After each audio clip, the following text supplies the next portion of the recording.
जय श्री कृष्ण दोस्तों, कैसे हो? आशा रखती हूँ आप अच्छे होंगे।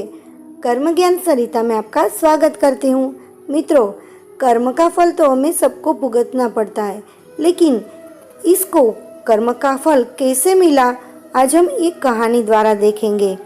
तो चलिए अब हम शुरू करते हैं। दोस्तों, शुरू करने से पहले आपको एक रिक्वेस्ट है कि अगर ऐसी ही कहानी आपको अच्छी लगती है और ऐसी ही कहानियाँ और अच्छे अच्छे वीडियो सुनना चाहते हैं तो इस चैनल को सब्सक्राइब कर लेना, ताकि ऐसे ही नए वीडियो आप तक तुरंत पहुंच सके। तो चलिए अब हम शुरू करते हैं। एक राजा बड़ा धर्मात्मा, न्यायकारी और परमेश्वर का भक्त था।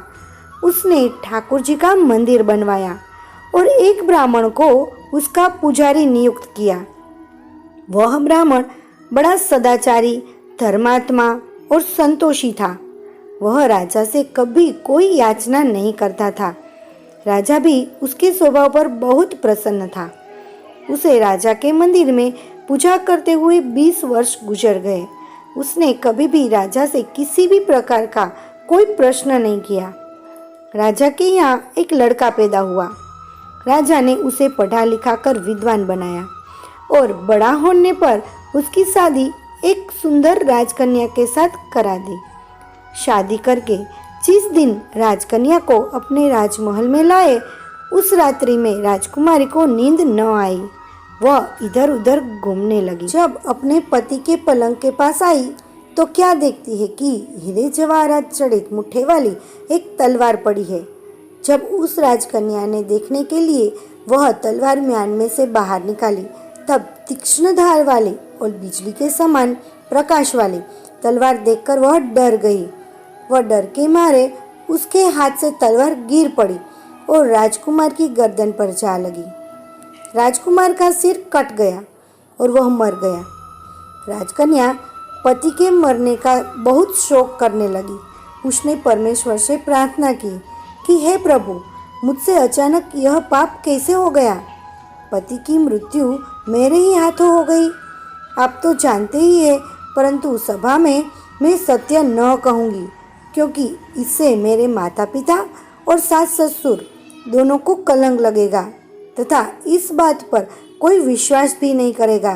प्रातःकाल में जब पुजारी कुएं पर स्नान करने आया तो राजकन्या ने उसको देखकर विलाप करना शुरू करा और इस प्रकार कहने लगी, मेरे पति को कोई मार गया। लोग इकट्ठे हो गए और राजा साहब आकर पूछने लगे, किसने मारा है? वह कहने लगी, मैं जानती तो नहीं कि कौन था, परंतु उसे ठाकुर जी के मंदिर में जाते देखा था। राजा समेत सब लोग ठाकुर जी के मंदिर में आए तो ब्राह्मण को पूजा करते हुए देखा। उन्होंने उसको पकड़ लिया और पूछा, तूने राजकुमार को क्यों मारा? ब्राह्मण ने कहा, मैंने राजकुमार को नहीं मारा, मैंने तो उनका राजमहल भी नहीं देखा। इसमें ईश्वर साक्षी है। बिना देखे किसी पर अपराध का दोष लगाना ठीक नहीं है। ब्राह्मण की तो कोई बात ही नहीं सुनता था। कोई कुछ कहता था तो कोई कुछ। राजा के दिल में बार बार विचार आता था कि यह ब्राह्मण निर्दोष है, परंतु बहुतों के कहने पर राजा ने ब्राह्मण से कहा, मैं तुम्हें प्राणदंड तो नहीं देता, लेकिन जिस हाथ से तुमने मेरे पुत्र को तलवार से मारा है, तेरा वह हाथ काटने का आदेश देता हूँ। ऐसा कहकर राजा ने उसका हाथ कटवा दिया। इस पर ब्राह्मण बड़ा दुखी हुआ और राजा को अधर्मी जान उस देश को छोड़कर चला गया।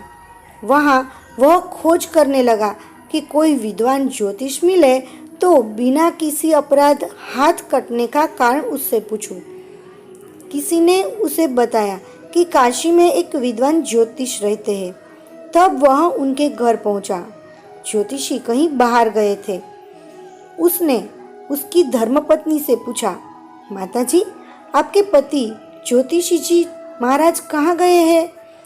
तब उस स्त्री ने अपने मुख से अयोग्य, असह्य दुर्वचन कहे, जिनको सुनकर वह ब्राह्मण हैरान हुआ और मन ही मन कहने लगा कि मैं तो अपना हाथ कटने का कारण पूछने आया था, परंतु अब इनका ही हाल पहले पूछूंगा। इतने में ज्योतिषी आ गए। घर में प्रवेश करते ही ब्राह्मणी ने अनेक दुर्वचन कहकर उनका तिरस्कार किया, परंतु ज्योतिषी जी चुप रहे और अपनी स्त्री को कुछ भी नहीं कहा। तदनंतर वे अपनी गद्दी पर आ बैठे। ब्राह्मण को देखकर ज्योतिषी ने उसको कहा, कहिए ब्राह्मण देवता, कैसे आना हुआ? आया तो था अपने बारे में पूछने के लिए, परंतु पहले आप अपना हाल बताइए कि आपकी पत्नी अपनी जुबान से आपका इतना तिरस्कार क्यों करती है, जो किसी से भी नहीं सहा जाता और आप सहन कर लेते, इसका कारण है? यह मेरी स्त्री नहीं, मेरा कर्म है। दुनिया में जिसको भी देखते हो, अर्थात भाई, पुत्र, शिष्य, पिता, गुरु, संबंधी, जो कुछ भी है, सब अपना कर्म ही है। यह स्त्री नहीं, मेरा किया हुआ कर्म ही है और यह भोगे बिना कटेगा नहीं। अवश्यमेव भोक्तव्यम कृतं कर्म शुभाशुभम ना भुक्तं क्षीयते कर्म कल्पकोटिशतेरपि। अर्थात अपना किया हुआ जो भी कुछ शुभ अशुभ कर्म है वह अवश्य ही भोगना पड़ता है। बिना भोगे तो सैकड़ों करोड़ों कल्पों के गुजरने पर भी कर्म नहीं टल सकता। इसीलिए मैं अपने कर्म खुशी से भोग रहा हूँ और अपनी स्त्री की ताड़ना भी नहीं करता, ताकि आगे इस कर्म का फल न भोगना पड़े। महाराज, आपने क्या कर्म किया था? सुनिए, पूर्व जन्म में मैं कौवा था और मेरी स्त्री गधी थी। इसकी पीठ पर फोड़ा था। फोड़े की पीड़ा से यह बड़ी दुखी थी और कमजोर भी हो गई थी। मेरा स्वभाव बड़ा दुष्ट था, इसीलिए मैं इसके फोड़े में चोंच मारकर इसे ज़्यादा दुखी करता था। जब दर्द के कारण यह कूदती थी तो उसकी फजीहत देखने में खुश होता था। मेरे डर के कारण यह सहसा बाहर नहीं निकलती थी, किंतु मैं इसको ढूंढता फिरता था। यह जहाँ मिले वहीं इसे दुखी करता था। आखिर मेरे द्वारा बहुत सताए जाने पर त्रस्त होकर यह गांव से 10-12 मील दूर जंगल में चली गई। वहाँ गंगा जी के किनारे सघन वन में हरा घास खाकर और मेरी चोटों से बचकर सुखपूर्वक रहने लगी। लेकिन मैं इसके बिना नहीं रह सकता था।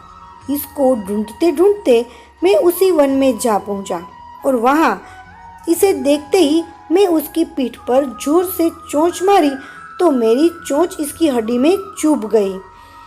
इस पर इसने अनेक प्रयास किए, फिर भी चोंच न छूटी।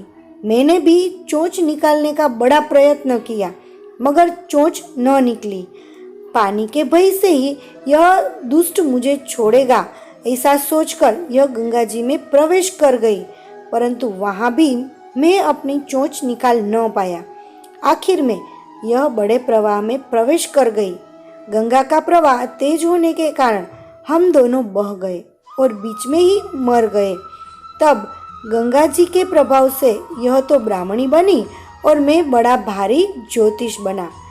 अब वही मेरी स्त्री हुई, जो मेरे मरण पर्यंत अपने मुख से गाली निकालकर मुझे दुख देगी और मैं भी अपने पूर्व कर्मों का फल समझकर सहन करता रहूँगा। इसका दोष नहीं मानूंगा, क्योंकि यह किए हुए कर्मों का फल ही है। इसीलिए मैं शांत रहता हूँ। अब अपना प्रश्न पूछो। ब्राह्मण ने अपना सब समाचार सुनाया और पूछा, अधर्मी पापी राजा ने मुझ निरपराध का हाथ क्यों कटवाया? ज्योतिषी ने कहा, राजा ने आपका हाथ नहीं कटवाया, आपके कर्म ने ही आपका हाथ कटवाया है। किस प्रकार? पूर्व जन्म में आप एक तपस्वी थे और राजकन्या गौ थी तथा राजकुमार कसाई था। वह कसाई जब गौ को मारने लगा तब गौ बेचारी जान बचाकर आपके सामने से जंगल में भाग गई। पीछे से कसाई आया और आपसे पूछा कि इधर कोई गाय तो नहीं गया है? आपने प्रण कर रखा था कि झूठ नहीं बोलूँगा, अतः जिस तरफ गौ गई थी उस तरफ आपने हाथ से इशारा किया तो उस कसाई ने जाकर गौ को मार डाला।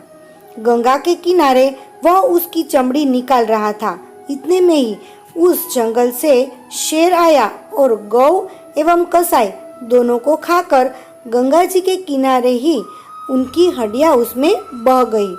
गंगा जी के प्रताप से कसाई को राजकुमार और गौ को राजकन्या का जन्म मिला एवं पूर्व जन्म के किए हुए उस कर्म ने एक रात्रि के लिए उन दिनों को इकट्ठा किया।